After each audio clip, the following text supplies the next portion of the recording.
Sino dito yung bakante tuwing gabi from 6 p.m. up to 11 p.m.? And especially kung ang ginagawa mo lang sa mga bakanting oras na yan is nag-scroll at hindi mo nagagamit yan as your additional source of income.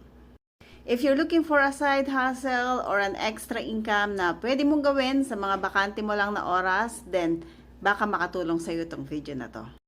By the way, I am Lisa. I am a former OFW sa Hong Kong and I am one of the admin dito sa Online Business Academy.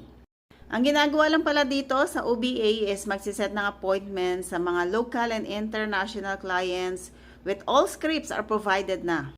Make sure lang na ikaw ay 18 years old up to 65-year-old, may sarili kang phone, stable internet connection, and dapat magkaroon ka ng account ID kasi yan yung magiging license to operate mo sa sistema na ginagamit namin ngayon.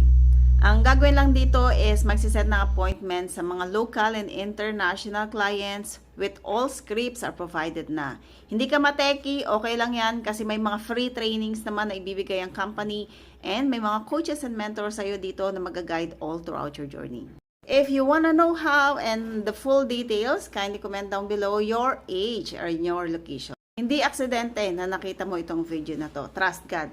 Maybe this is your sign para mabago na yung sitwasyon ng buhay mo ngayon. See you pa and God bless.